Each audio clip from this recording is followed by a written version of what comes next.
آپ گئی ہوئی تھی لندن، کافی عرصے وہاں پہ رہی. ہم سوچ رہے تھے کہ آپ میاں صاحب کو بھی ساتھ لے آئیں گی، تو عہدہ تو لے آئی لیکن میاں صاحب کو ساتھ نہیں لائے، تو میاں صاحب کب آئیں گے؟ بہت شکریہ صافی صاحب. میاں صاحب کا یہ وطن ہے، اس وطن کو انہوں نے بنایا ہے، سنوارا ہے، سجایا ہے. اسی مٹی میں ان کے جو بزرگ ہیں، میری ماں ہیں، وہ دفن ہیں اور یہیں ان کو واپس آنا ہے. تو پہلے تو یہ سوال ہم پہ لاگو نہیں ہوتا. اس کی وجہ یہ ہے کہ پہلے سوال یہ بنتا ہے کہ ان کو بار بار ملک سے جانا کیوں پڑتا ہے. ان کی ایک آپ تاریخ اٹھا کے دیکھ لیں، پاکستان کے 75 سال میں آپ کو کبھی کوئی ایسی مثال نہیں ملے گی کہ ایک سیاستدان کو ایک پاکستان کی سب سے بڑی پولیٹیکل پارٹی کے لیڈر کو آپ نے انتقام کا نشانہ بنایا، اس کو احتساب کا نام دیا، اس پہ جھوٹے کیسز بنائے.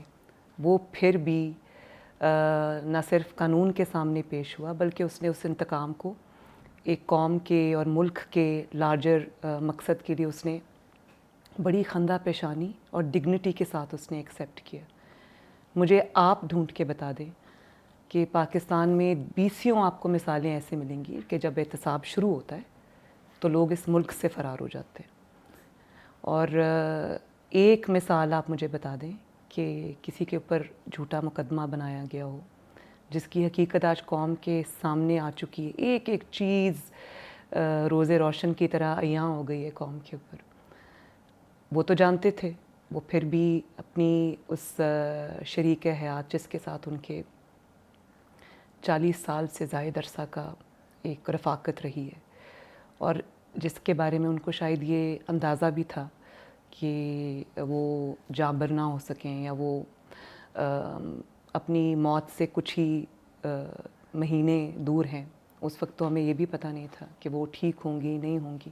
جب ہم ان کو چھوڑ کے آئے تھے تو وہ ڈیتھ بیڈ پہ تھیں، وہ ریسپریٹر پہ تھیں، وہ آئی سی یو میں تھیں اور ڈاکٹرز یہ کہتے تھے کہ بہت کم چانسز ہیں ان کی سروائیول کے. پھر بھی وہ ملک واپس آئے. ان کو جیل کی سلاخیں نظر آ رہی تھیں، ان کو جیل کا پھاٹک نظر آ رہا تھا، پھر بھی وہ ملک واپس آئے. احتساب کا بھی سامنا کیا، انتقام کا بھی سامنا کیا اور بہت دلیری سے کیا. اور یہ بار بار ہوا ان کے ساتھ. یہ بار بار ہوا اور بڑی دلیری سے آپ لوگ کر لیتے ہیں، میاں صاحب بھی کر لیتے ہیں، آپ نے بھی کیا، لیکن آخر میں جا کے پھر لوگ کہتے ہیں کہ آپ ڈھیل کر لیتے ہیں. مثلا اس مرتبہ بھی عمران خان صاحب اور ان کے ساتھیوں کا الزام یہ ہے کہ جی ڈھیل کے نتیجے میں میاں صاحب کو باہر جانے دیا گیا اور آپ جیل سے باہر آ گئی اور بیماری کا بہانہ بنایا گیا. یہ سوال آپ ذرا تھوڑا انتظار کر لیں، میں اب پہلے سوال کا جواب مکمل کر لوں. بات یہ ہے کہ ایسا کیوں ہوتا ہے کہ ملک جب تباہی کی طرف جانے لگتا ہے، معیشت ہچکولے کھانے لگتی ہے، سیاست خراب ہو جاتی ہے، ملک کے حالات خراب ہو جاتے ہیں اور ایکسٹرنلی انٹرنلی دونوں طرح ملک سفر کرتا ہے، تو نواز شریف صاحب کو آواز دیتے ہیں کہ آپ آئیں اور دوبارہ ملک کو سنبھالیں. وہ آتے ہیں، محنت کرتے ہیں، باتیں بھی سنتے ہیں، الزامات بھی برداشت کرتے ہیں، دن رات سر پھینک کے ایک کر کے محنت کر کے وہ اس ملک کو دوبارہ کھڑا کرتے ہیں، اس کی تعمیر کرتے ہیں. اور پھر جب وہ ہو جاتا ہے تو کوئی ایڈونچر کرنے والا اپنا ایڈونچر کرتا ہے اور ان کو پھر اٹھا کے باہر کر دیا جاتا ہے. اور میں سمجھتی ہوں کہ نواز شریف صاحب کی ذات سے زیادہ اس کا نقصان پاکستان کو پہنچا ہے اور جس کے اثرات آج ہم سب کے سامنے ہیں.